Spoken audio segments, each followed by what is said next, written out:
국어의 변화와 발전이라고 되어 있고요. 일단 첫 번째, 국어는 변화하는 실체입니다. 언어의 역사성에 관련된 이야기 하고 있는 거고요. 111페이지. 아니, 밑에 중세국어와 현대국어를 비교할 거고요. 국어를 사랑하고 국어 발전에 참여하는 태도 하시면 되지. 밑으로 잠깐 내려옵시다. 뭐가 나와 있어요? 조선시대에 쓰인 음식 조리서, 음식 디미방의 일부입니다. 설명하는 것 중 무엇인지 맞춰볼게요. 밑에 뭐라고 나와 있냐? 붕어를 등을 타고 등을 가르고 전초, 생강, 파, 기름에 된장을 걸러서 진가랄 밀가루를 즙하여 묻혀서 가득 넣고 중탕을 해서 찌면 가장 유미하니라 맛이 있다라고 이야기를 하고 있습니다.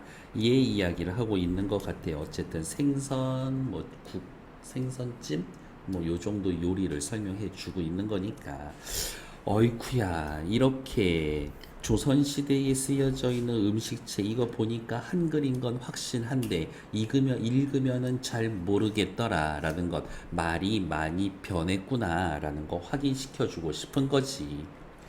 밑으로 내려와 있고요. 언어의 우리 뭐에 대해서 이야기한다고? 역사성에 대해서 이야기합니다. 언어의 역사성은 세 가지. 없던 말이 생겨납니다. 있던 말이 쓰지 않으면 사라집니다. 말이 변화합니다. 이렇게 세 가지 확인하시면 되겠지. 언어의 역사성, 생성, 소멸, 변화 혹은 생성, 발전, 소멸의 단계를 거칩니다. 라는 것들 확인하시면 될 것 같습니다. 특히 우리가 주목하는 부분은 여기 변화 부분이죠. 의미가 변화하는 부분, 소리가 변하는 부분. 의미가 변하는 건 세 가지. 의미가 확대됩니다. 의미가 축소되기도 하고요. 전혀 다른 뜻으로 쓰입니다. 의미 이동되는 것 이렇게 세 가지가 의미에 해당되는 이야기. 소리에 해당되는 이야기는 다른 거 신경 쓰지 말고 운 괄호 열고 자음하고 모음하고에 관련되어 있는 이야기들 물론 성조와 관련된 이야기들도 있기는 하지만 이런 것들. 다음 페이지로 넘어가도록 할게요. 그림 엄청 나와 있고요. 세종어제 훈민정음 여러분들은 이미 다 복습해서 알고 있습니다. 세종이 직접 지은 이 위에다 쓸까? 세종이 직접 지은 백성을 가르치는 바른 소리 이렇게 되어 있다. 중세국어에 해당되는 거고요. 여러분들은 또 역시 이미 알고 있습니다. 뭐에? 중세국어라는 건 언제부터 언제까지? 고려 건국부터 16세기 말까지. 16세기 말 위에다가 우리 하나 써줄 수 있죠.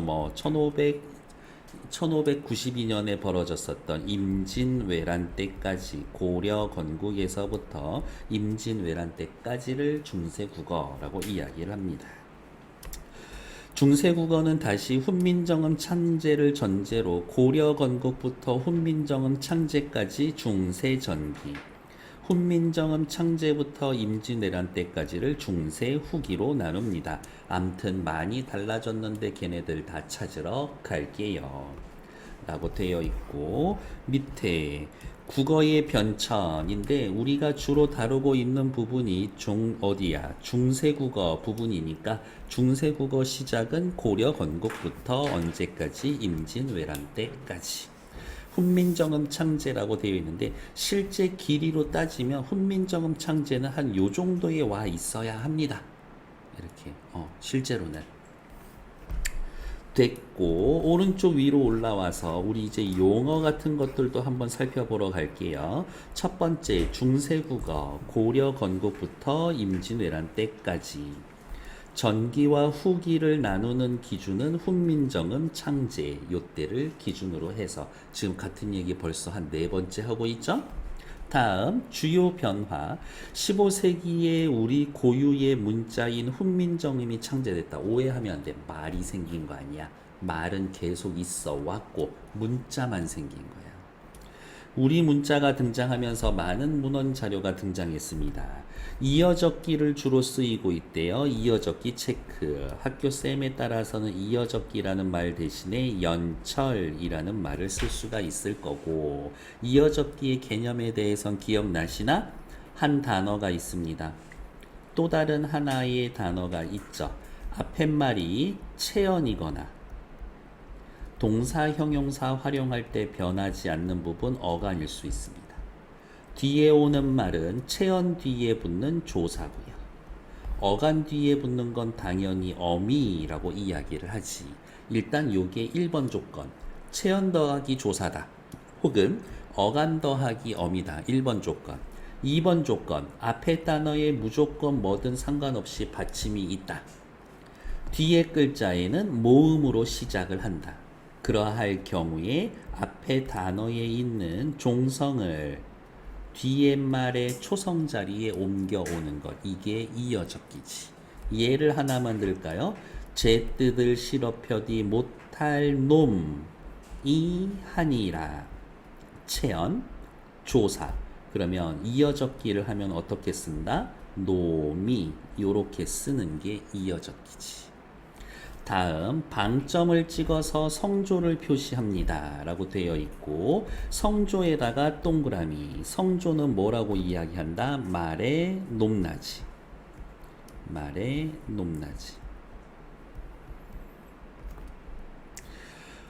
어두자운군이 있습니다. 어두자운군. 단어의 첫머리에 오는 둘 이상의 자음의 연속. 요게 중요한데요. 둘 이상의 자음이야. 다른 거 이야기하는 거야. 현대국어의 된소리 끝, 뜻, 뿌, 스, 쯔. 얘네들을 어두자운군이라고 하지는 않아. 쌍기역, 쌍디귿, 쌍디읍. 서로 다른 이야기들이 와야 한다. 편하게 하고자 할,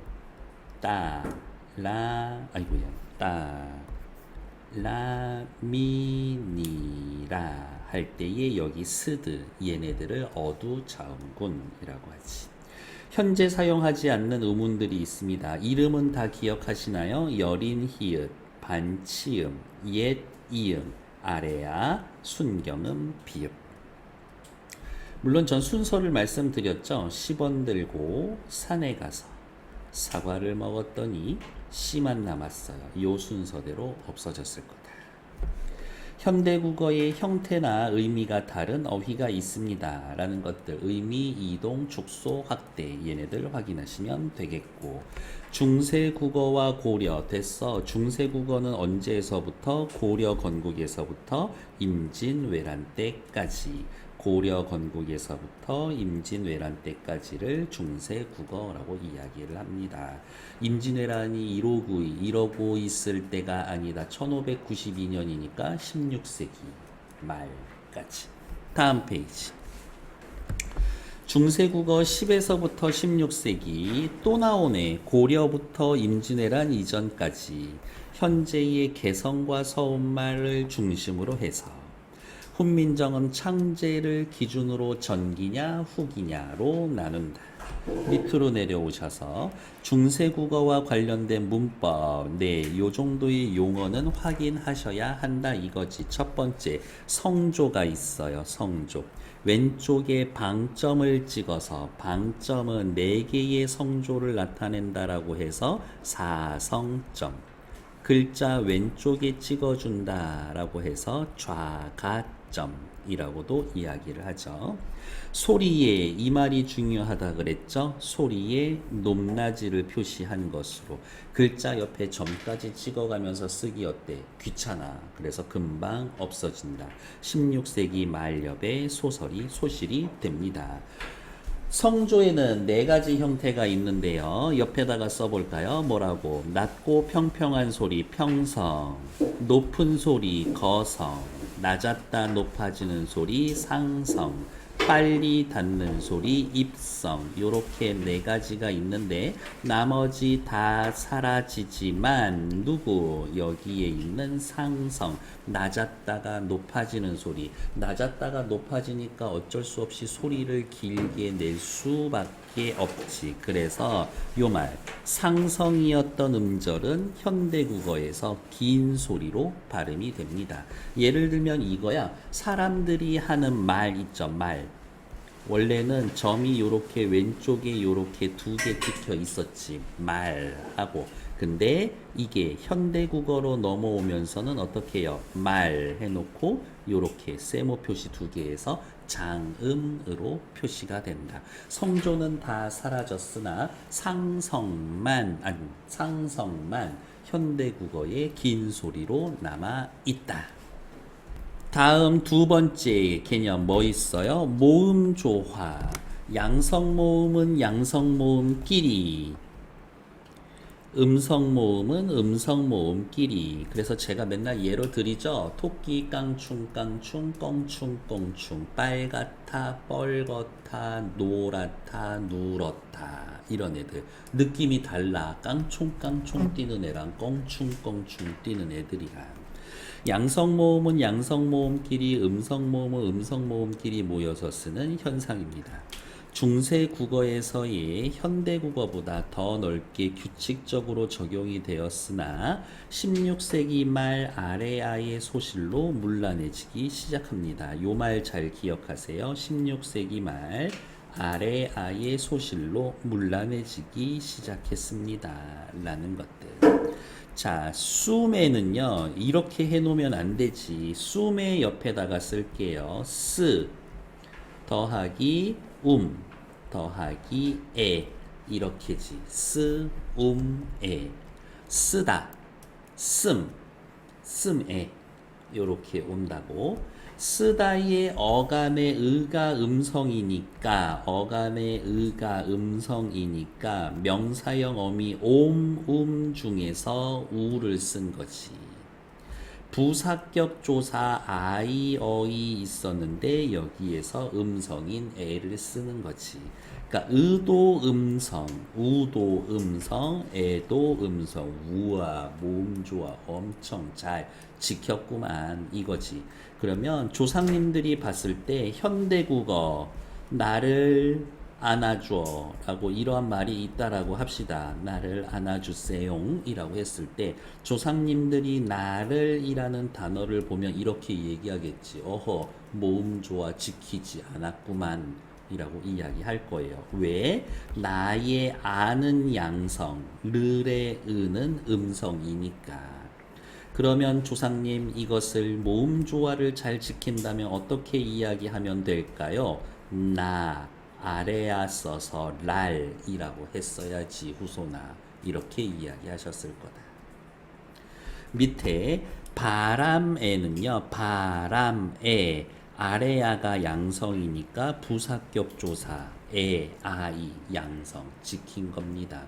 그러면 역시 조상님들이 보셨을 때 현대인들이 바람에 모자가 날아갔습니다. 요렇게 요 부분을 보면 역시 모음 조화가 지켜지지 않았군 이라고 이야기하실 거라고. 밑으로 내려오죠. 어두자음군이라는 애들이 있습니다. 어디에? 음절의 첫머리, 초성에 둘 또는 그 이상의 자음 연속체. 헷갈리지 않게 한 번만 더 쓸까요? 서로 다른 둘 이상의 자음 연속체. 비읍으로 시작하는 비읍계, 시옷으로 시작하는 시옷계. 하지만 17세기에 모두 된소리로 변합니다. 브들에서에 나타나는 이 브드, 수메에 있는 브스, 수메라고 되어 있고, 조금 심화해서 말씀을 드리면 어떻게? 비읍은 비읍으로 시작하는 비읍계에서는 비읍 소리가 나. 하지만 시옷으로 시작하는 시옷계에서는 시옷 발음이 소리가 나지를 않아. 그러니까 정확하지는 않지만 이렇게지. 우리는 지금 그냥 뜨들이라고 발음할 거지만 조상님들은 뭐 보드들, 브드들 이런 식으로 발음을 하셨을 거다. 따라민이라 할 때는 그러면은 따라민이라 되어 있다면 스다람이라 이렇게 발음하셨을까요? 아니요. 시옷으로 시작하는 건 그냥 뒤에 거 된소리로 해서 따라민이라 라고 하셨을 거다. 정확하진 않아요. 실제로 들어본 사람이 있는 건 아니니까 어떤 식으로 발음했을지는 아무도 몰라. 다음 병서라는 개념이 있고요. 혹시 기억나시나? 여러분들하고 수업했을 수도 있고 안 했을 수도 있는데 제가 이렇게 써드렸거든요. 병서 다음에 연서 글자를 이렇게 써드렸어요. 병서는 가로로 자음을 나란히 쓰는 거고 연서는 세로로 나란히 쓰는 거고 병서 초성이나 종성을 오케이 가로로 나란히 쓰는 방식. 근데 병서는 다시 두 가지를 씁니다. 끄뜨 뿌스 쯔흐 브드 부스 부즈 스흐 스드 스브 부스그 부스드처럼 위에 줄 같은 애들끼리 모여서 나란히 쓴 것 지들끼리 모여있네. 갑자병서. 밑에 있는 애들은 다른 애들을 합해서 사용하죠. 합용병사. 연서의 원리로 쓰여진 거는 뭐 있어요? 수비니겨 날로 쓰매 할 때 수비에서의 괄호 열고 예를 들면 수비니겨 수 비읍에다가 밑에 이응 하나 붙여져 있죠? 예. 여기 순경음 비읍이 연서의 예가 되는 거지. 이어적기와 끊어적기라고 되어 있고요. 이어적기 15세기에는 이어적기가 널리 사용되었으나 16세기에는 끊어적기가 확대되어 두 표기가 혼용이 되었습니다. 이어적기는 연철, 끊어적기는 분철, 그리고 하나 더 있죠. 거듭적기, 중철이라는 애가 있다. 이어적기 앞 음절의 종성 뒤에 모음으로 시작하는 조사나 어미 등이 이어질 때 요 말 기억할게요. 소리 나는 대로 적는 방법. 이어적기. 깊은 피읍이 넘어가는 거지. 또 뭐 있을까? 놈 더하기 이 하면 노미. 말쌈이라고 하면 말싸. 미음 있었던 거 넘어가서 말싸미 이렇게 들어가는 거겠지. 노미를 끊어적기 했다라고 하면 어떻게 썼을까? 놈이. 말싸미를 끊어적기 했다고 했으면 어떻게 했을까? 말쌈이 이렇게지. 끊어적기 읽어볼게요. 앞 음절의 종성 뒤에 모음으로 시작하는 조사, 어미 등이 이어질 때 뒤 음절의 초성의 이응을 표기해서 이 말 기억합시다. 형태소의 모습을 밝혀 적는 것. 요거를 현대국어하고 연결지으면 이거지. 표준발음법 제1조 1항 뭐라고? 소리 나는 대로 적되 이어적기. 어법에 맞도록 한다. 끊어적기. 그렇게 해당될 거다. 밑으로 내려오죠. 세종대왕이 생각하셨지. 우리말은 초성, 중성, 종성 혹은 초성, 중성, 종성 이러한 형태 두 가지로 하나의 음절을 표기를 하는데 초성 자리에 들어올 글자는 자음을 쓰고 중성 자리에 들어올 글자는 모음을 쓰고 종성 자리에 올 글자에는 자음을 쓰는데 초성에 쓰려고 자음 17개 만들어 놨지. 모음에 쓰려고 11개 만들어 놨지. 그러면 자음에 올 글자를 또 만들어야 되는데 잘 들어봐도 얘랑 얘가 소리의 차이가 있기는 있는데 이게 거의 없는 것 같아. 어차피 백성들 편하게 해주려고 글자 만드는 건데 배워야 될 거를 늘릴 필요가 없다. 그래서 초성에 쓰려고 만들어 놓은 자음을 종성에서도 써라 라고 생각하셨지. 근데 자음, 종성에 오는 애들이 17개를 다 쓰나? 아무리 말을 들어봐도 요거 8개만 있어도 충분하더라. 그래서 팔종성법 무슨 말이야? 종성에는 8개만 써라. 종성에는 8개만 써라. 누구? 그느드르 무브스 옛 이응까지 8개. 훈민정음 창제에서는 종성 부용 초성 무슨 뜻이에요? 종성은 초성을 부 다시 용 쓴다. 이렇게 종성을 따로 만들지 않고 초성을 다시 쓴다고 하였으나 이 8개만으로도 충분하다라고 이야기를 하셨음. 그래서 8개만 있어도 종성은 충분하더라. 용어 하나만 또 기억하세요. 팔종성 가족 용 8개만 써도 종성은 충분하더라. 팔종성 가족 용이라고. 다음 동국정운식 한자음 표기라고 되어 있습니다. 한자음을이야 우리말 고유어에는 해당하지가 않아. 한자음을 중국의 원음에 가깝게 고친 것으로. 그러면 또 밑에다가 쓸게요. 중국의 원음에 가깝다. 이상적인 한자음. 현실 한자음과는 거리가 멀다. 표기 규칙 첫 번째, 중국의 원음에 가깝게 표시합니다. 띵괴이라고 이야기를 하면서 중이라는 단어가 분명히 있었는데 한자에서는 띵, 중국 애들 발음에 가깝게 표시. 음절을 이루기 위해선 반드시 초성, 중성, 종성을 다 갖춰야 했고, 받침이 없는 글자, 종성이 없을 때에는 음가가 없는 이응이나 순경음 미음을 표시합니다. 그래서 이거야. 엉쟁이라고 읽는 게 아니라 한자어니까 소리가 안 나라. 소리가 안 나. 이응을 써놓고 읽을 때에는 어제라고 읽는 겁니다. 라고 확인하시면 되겠지.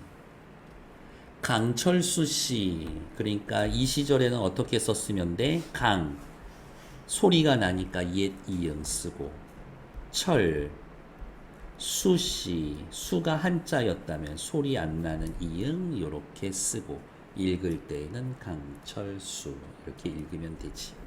세종대왕 하면 어떻게 하면 돼요? 세종 이렇게 쓰고 싶은데 한자니까 소리 안 나는 이응을 쓰고, 종의 이응은 소리가 나니까 옛 이응을 써주는 거지. 이게 동국정식 한자음 표기.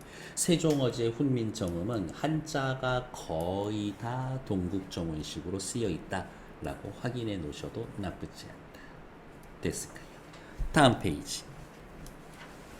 이제 본격적으로 들어가서 오늘 필기 엄청 많이 하실 건데, 자, 세종어제 훈민정음. 세종이 어제 직접 지은 백성을 가르치는 바른 소리라고 되어 있고요.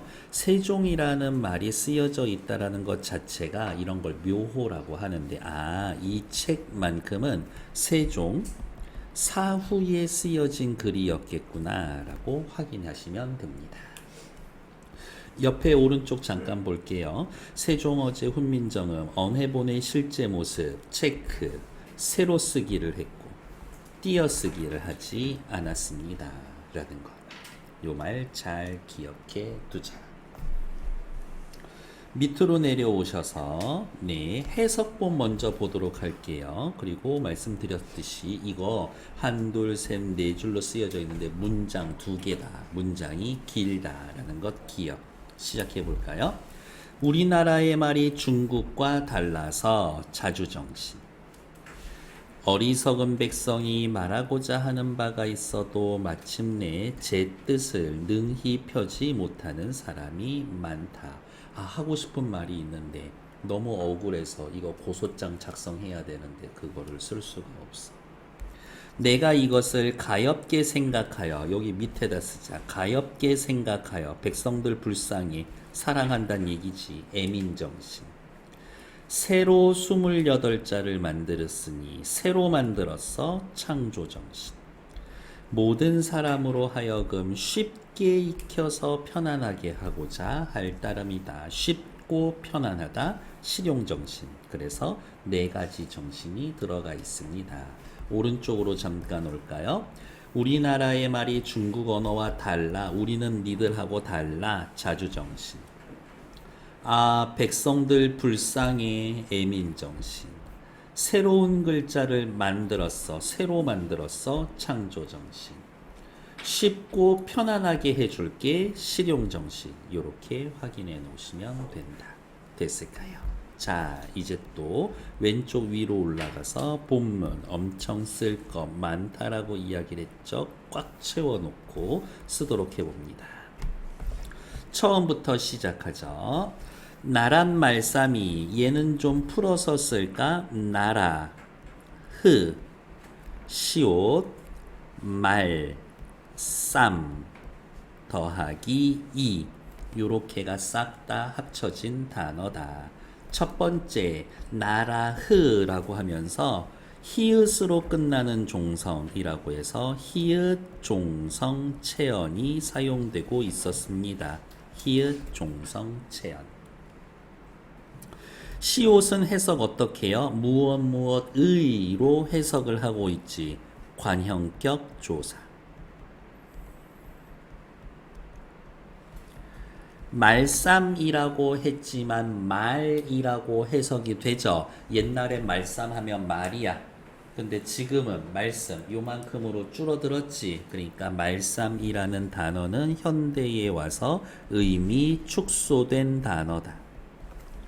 다음 쓰 무슨 소리라고 해요? 된 소리라고 하죠. 된 소리 사용되고 있었군. 옆에 이는요 주격조사죠.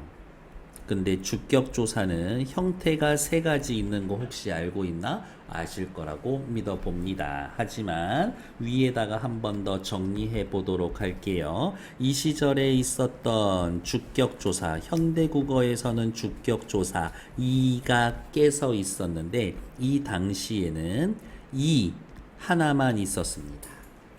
근데 형태가 세 가지였지. 요렇게 쓰던가 이응 없이 쓰던가 안 쓰던가 이랬었지. 기준은 뭐예요? 앞에 오는 체언의 종성 받침이 있으면 이 없으면 밑에 두 개. 앞에 오는 종성 체언이 이나 반모음 이로 끝날 때에는 안 쓰고 앞에 오는 체언이 이나 반모음 이외의 모음이 올 때에는 이라고 씁니다. 그래서 맨날 예로 비슷한 거 들어드리죠. 말쌈 더하기 이 놈 이 불 휘 안 써. 사람 다리 안 써. 공자 맹자 할 때 공자 요렇게 하고서 옆에다가 이. 아까 그때였군요. 꽤 그 이후로 많이 말한 것 같은데 지금 이거 듣고 있는 친구들 미안. 일단 필기는 잘 해 놓으시고요. 저를 그냥 욕해 주세요. 아유, 하셔도 괜찮습니다. 뭐 어때? 안 보이는 데서 나라님도 욕하는데. 싫어, 능히, 펴디, 디를 지로 바꾸는 거 국외음화라고 했는데 국외음화 이루어지지 않았습니다. 못할 놈이 하니라. 놈이는 뭐 더하기 뭐라고요? 놈 더하기 이라고요. 그러면 놈이에다가는 우리 해줄 수 있는 말 또 많죠. 첫 번째 놈, 사람. 지금은 비속어, 사람 중에 욕먹는 것. 그러니까 놈이 의미 축소되었다. 주격조사 이 쓰였어요. 왜 이응 살아있는 이야? 앞에 자음이 있으니까. 그 다음에 하나 더 이어적기 했습니다. 못할 놈이 하니라 많다 이거지. 그래서 위로 또 잠깐만 올라와서 올라갈 것 없이 요렇게 옆에다가 쓸까? 하니라 옆에다가 이렇게 쓸게요. 두 개가 있습니다. 아래 아가 쓰여진 하다. 아가 쓰여진 하다. 이렇게 단어가 두 개 있었는데 아래 아가 쓰여진 하다가 한자로 할 위자 하다고 밑에 하다는 뭐예요? 많다. 이렇게 뜻입니다. 그래서 하니라라고 해 놓으면 이건 소멸된 단어예요 라고 이야기를 해 주실 거예요. 보통은. 근데 간혹 이거 의미가 이동됐어 라고 얘기하시는 분들도 있어. 근데 저는 소멸된 게 맞다라고 봅니다. 그거는 그냥 학교쌤이 시키시는 대로 하시면 돼요.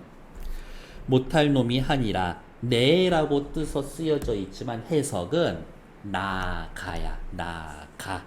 네, 가야. 그러니까 네라는 단어는 나 더하기 이였구나.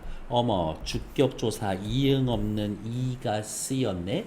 이응 없는 이가 쓰인 거 앞에 하나 있었는데 뭐 있었지? 그렇죠. 옆에다가 요렇게 쓰시면 되죠. 니르고저 홀빼이셔도의 이 배랑 똑같은 놈이라. 니르고저 홀빼이셔도의 배랑 똑같은 놈이다. 가 일할 이것을 위하여 한자에 소리 안 나는 이응 이렇게 써주고 있는 거죠. 동국정원식 한자 원표기.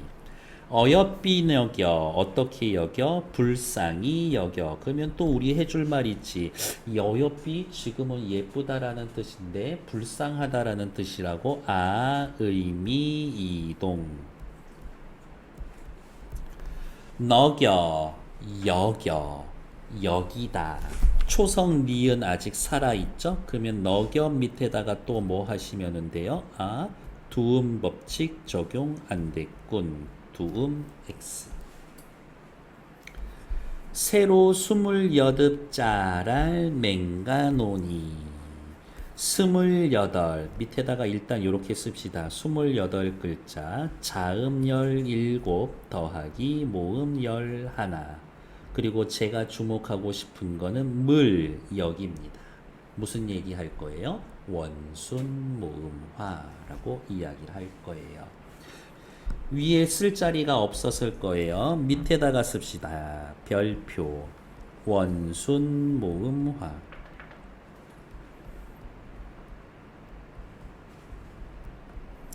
일단 원칙은 첫 번째 프 라고 하는 괄호 열고 입술 소리 밑에 평순 모음 을을 썼지. 아유 목마른다. 물 가져와라. 브리야 소의 뿔에 받쳤어. 소 먹이게 풀 좀 베어 오너라 라고 했지만 현대국어에서는 전부 다 어떻게 해요? 물, 불, 뿔, 뿔이라고 하는 평순 모음을 동그란 입술 원순 모음으로 바꾸는 거. 그래서 푸 요렇게 바꾸는 걸 원순 모음화라고 이야기하는데, 그러면 이미 답 나왔죠. 물이라는 글자 옆에다가는 뭐라고 써놓으면 돼요? 원순 모음화가 적용되지 않았군. X 이렇게 해놓으면 되죠. 28짤 랄 목적격 조사죠. 왜 랄이야? 앞에 양성 모음이니까 여기 볼게요. 양성 모음이 쓰였으니까 리을이 들어와 있죠. 초성에. 그러면 앞에 초성, 앞에 종성 없단 얘기지. 쌤 여기 종성 있는데요. 이거 형식상 그냥 채워 놓은 거잖아. 실제로는 없는 거지. 그러니까 랄이 오는 거야. 요거 함정찰 나오죠. 여기에다 밑줄 그어 놓고 뭐라고?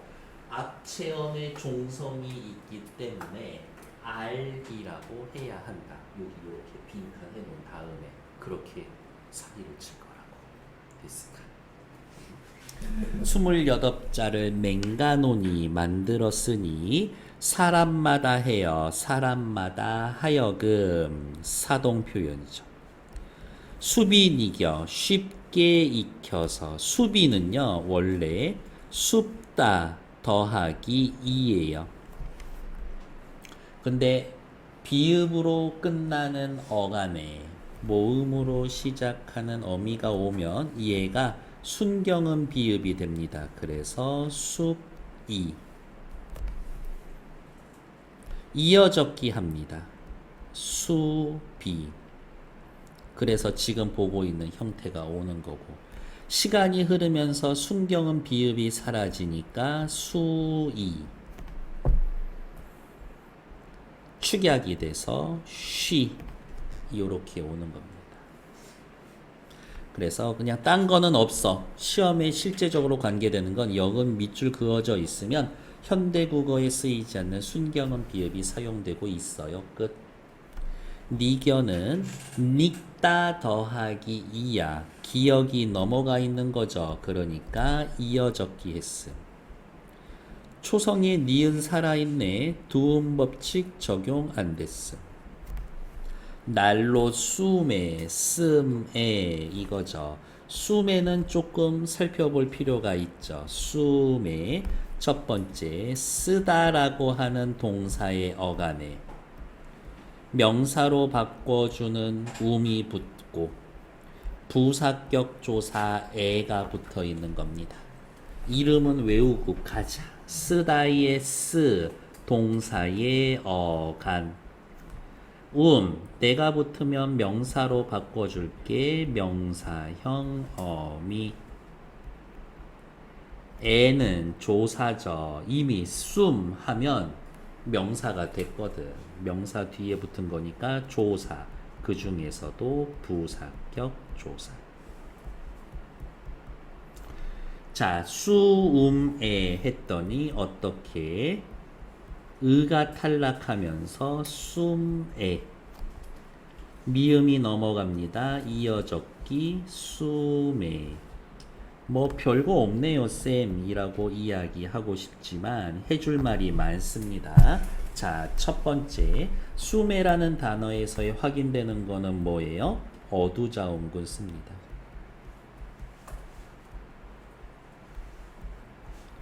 명사형 어미 um을 썼어요. 부사격 조사 애가 쓰여져 있습니다. 미음 넘어가 있죠. 이어적기 했어요. 자, 그 다음 문제는 뭐냐? 이 명사형 어미에는 옴도 있었거든. um도 있거든요. 부사격 조사에서는요. 아이에 애가 있고 어이에 애가 있고 예 요렇게 세 가지 형태가 있습니다. 그런데 굳이 um을 썼어? 굳이 어이에 애를 썼어? 왜? 쓰다의 의가 음성이니까. 그러면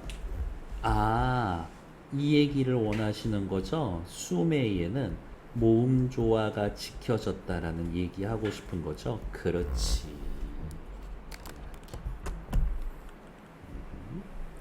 숨에 날로 씀에 변안 편안케 하고자 할 따라민이라.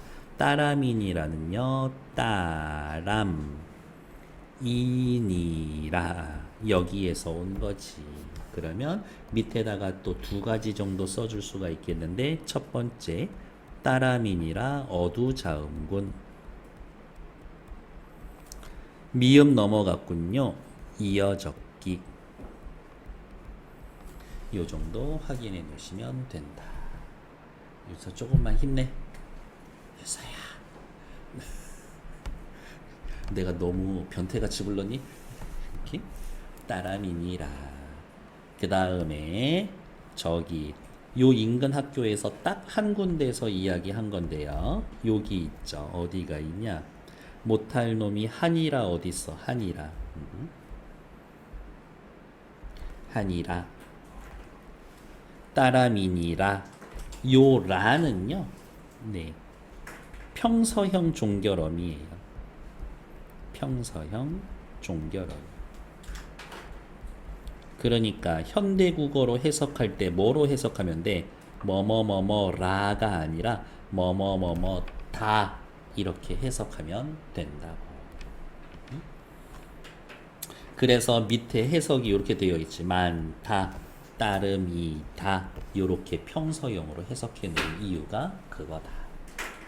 괜찮나요? 네. 제가 진짜 다 써드리고 싶은 거에 이제 한 90% 정도는 써드린 것 같아요. 그 나머지 10%는 뭐냐면 킵해둔 건데 그 학교에서만 얘기한 몇몇 것들이 있어.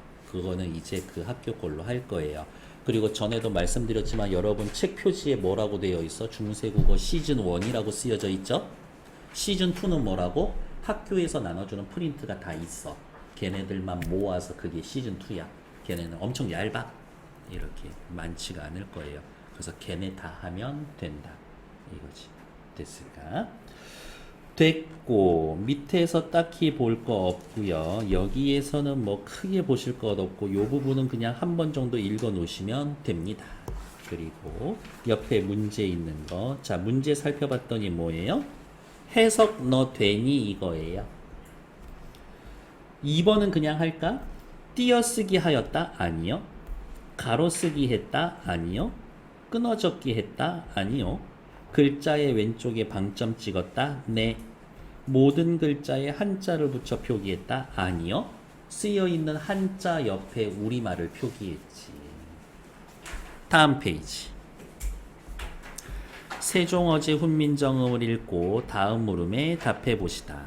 세종대왕이 훈민정음을 창제한 이유는 제 뜻을 실어펴지 못할 백성이 많으니까 그걸 불쌍히 여겨서 이거지. 네 글자로 줄이면 애민정신. 한자를 빌려 우리말을 표기했습니다. 한자는 배우기 어렵고 익히는데 오래 걸리기 때문에 백성들이 말하고자 하는 바를 글로 표현할 수가 없었죠.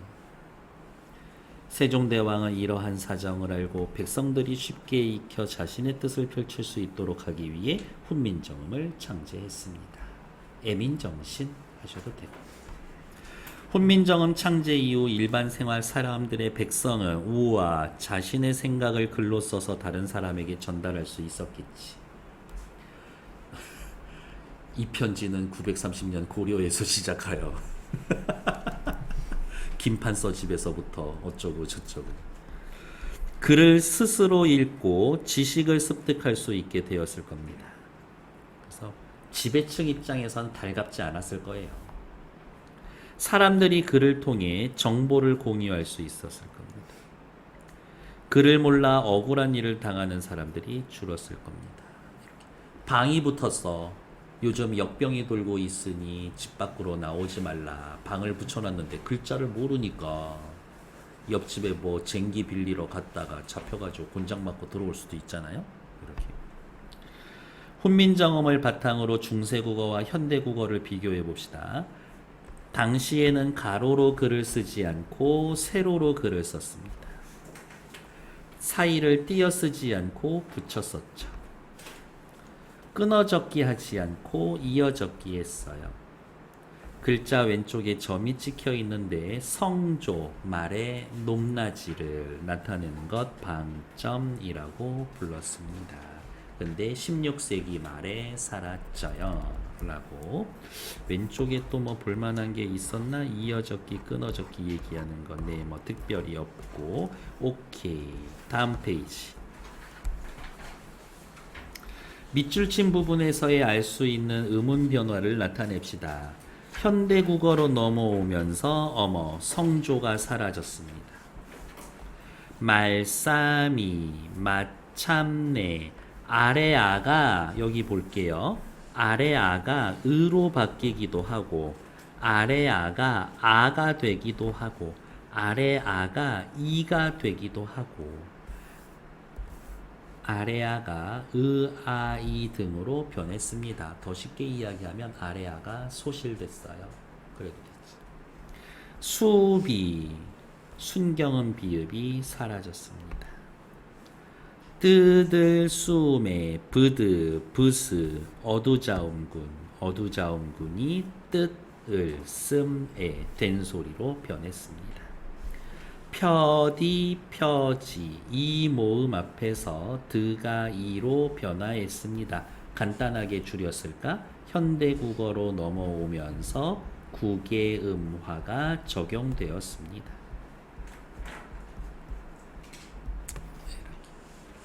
됐을까요? 네. 어린 어리석은에서 나이가 적은 그럼 옆에다가 점점점 해놓고 뭐라고 의미 이동 어여삐 가엾게에서 예쁘게 점점점점 해놓고 의미 이동 그리고 또 요렇게 할까요? 말쌈 말의 높임 표현 놈 사람 성인 남성을 비하하는 표현 둘이 묶어서 점점점 얘네들은 의미 축소 이런 거겠지. 의미의 변화 양상이 같은 것끼리 묶으시오. A, B, C, D 이렇게 해서 의미 이동된 단어, 축소된 단어. 의미 확대된 것도 있나요? 영감. 옛날에 벼슬 이름인데 지금은 나이 먹으면 다 영감이지. 왕. 영토의 지배자인데 지금은 밥만 잘 처먹어도 그냥 뭐 우동 잘 먹으면 우동 왕이고 뭐 도나스 왕이고 코 크면은 코 왕코고 이렇지. 그런 게 의미 확대. 조사를 현대국어 조사로 바꿔봅시다. 둥윅에 중국과 달라서 우리 이름 붙여줄 수 있어요. 이 애 정체 뭐였지? 비교 부사격 조사.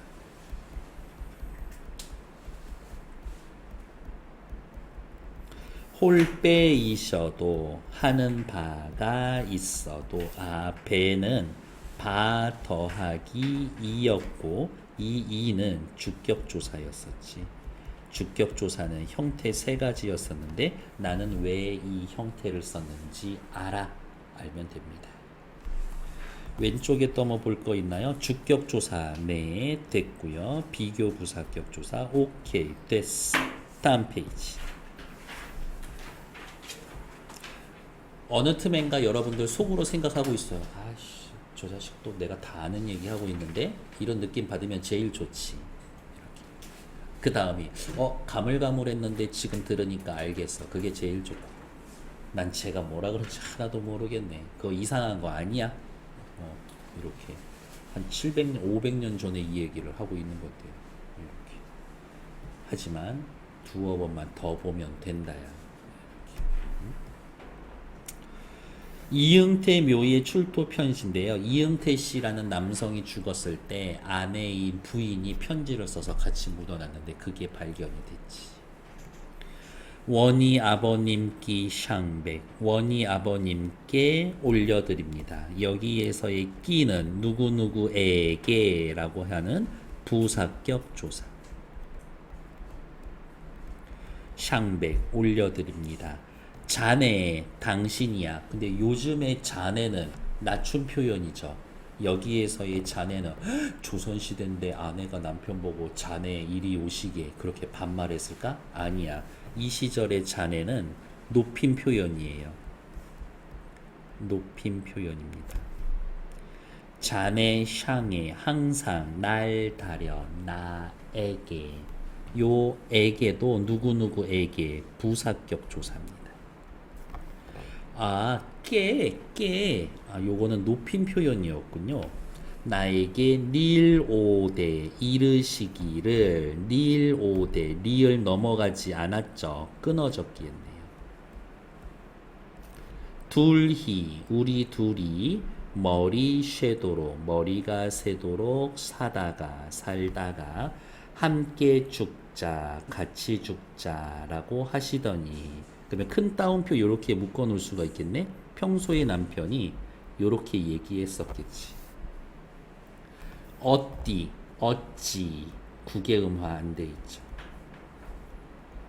어찌하야 나랄 두고 목적격 조사 날 쓰고 있지. 오, 모음조와 이때는 지켜지고 있었어. 모음조와 오케이. 나를 두고 자네 먼저 가시난 당신 먼저 가셨습니까? 같이 죽자고 얘기해 놓고 왜 당신 먼저 죽었습니까? 안타깝고 원망의 정서가 있는 거지. 소리내어 보고 뜻을 짐작해 봅시다. 원이 아버지에게 쓴 것 같아. 자네라고 부르며 그리워하고 있어. 왜 먼저 갔냐라고 상대방을 원망하고 있는 것 같기도 해. 하면서 밑에 해석은 제가 방금 해드렸고 1, 2를 바탕으로 이야기해 봅시다. 현대국어와 뭐 기타 등등 비슷하지만 남편에게 자네라고 이야기하는 건 좀 표현이 요즘하고 달라. 먼저를 먼저, 나에게를 날다려 지금과 다르게 쓴 단어들이 있어. 뭐 그 정도 확인. 하고 싶은 얘기는 뭐다? 언어의 역사성. 시간의 흐름에 따라 언어는 생성, 발전, 소멸의 단계를 거친다. 다음 페이지. 신문 기사를 읽고 국어 사용의 바람직한 태도를 생각해 봅시다. 이번 스프링 시즌의 릴렉스한 위켄드, 블루톤이 가미된 시크하고 큐트한 원피스는 로맨스를 꿈꾸는 당신의 머스트 해브 아이템. 얼마 전 인터넷에서 화제가 된 패션 잡지체의 한 사례입니다. 패션체지, 패션체. 얘네들은 그렇게 말을 쓰다고. 비비드한 컬러가 뭐죠. 나 무슨 말인지 모르겠어. 문화와 예술 분야의 외국어 남용 실태를 잘 보여줍니다. 일상 업무에서도 외국어와 어려운 한자가 언어 건강을 해치고 있다. 예를 들어 오퍼레이션 로스의 파서빌리티가 있으니까 리포트에 운영자의 손실이 생길 수 있으니 점검해서 보고해 라는 식이다. 이 정도면 그냥 영어로 문장으로 말을 해도 되지 않나? 근데 그냥 그런 생각해요. 또 그럴 능력은 안 돼. 어설프게 아는 것 같아. 은행 외계어라고 불리는 일이 있습니다. 이익 영업일에 불입한 당 발송금은 기 설정된 계좌에 상입돼 처리됩니다. 다음 영업일에 낸 외화 송금은 이미 설정되어 있는 계좌에 포함돼서 처리됩니다. 이런 거겠지. 그래서 가에서 이야기하고 싶은 건 뭐예요? 쓸데없이 외국어 한자어를 남용하고 있습니다. 이거지. 국립국어원은 우리말 다들기 누리집 말터.korean.go.kr을 통해 생소한 외국어를 배우는 순화어를 발표합니다. 뽁뽁이가 눈에 띄어요. 무엇을 대체한 말이야? 에어캡. 백패킹의 순화어로 등짐 들살이. 등에다가 짐 지고 들살이, 들판에서 사는 거. 캠핑 이야기 하는 거지. 배낭 도보 여행을 추천하고 있습니다. 백패킹은 1박 이상의 야영에 필요한 장비를 넣은 배낭을 짊어지고 산과들을 마음대로 자유롭게 걸어다니는 여행을 뜻하는 말입니다. 외국어나 어려운 한자어를 남용하면 우리의 언어 생활은 사람들이 그 의미를 잘 이해하기 어렵죠. 고유어 점점 사라질 거예요. 국어 발전에 저해가 될 겁니다. 무슨 말을 하는 거냐 오해할 수 있을 겁니다. 라는 것들. 됐나? 이게 국어연구원 이렇게 뭐 우리말 다듬기 국어원에 가서 이렇게 저도 가끔 보거든요. 무슨 말을 바꾸는지 이렇게 공모할 때도 있어. 이제 사람들 의견을 받고 그리고서 이제 막 바꾸는데 저건 좀 너무 억지스러운데 막 이런 것들도 간혹 있어요. 이렇게. 너무 무조건 바꾸는 것도 좀 그렇기는 하지만 너무 쓰는 것도 문제 있으니 적절히 좀 찾아가는 거지 뭐.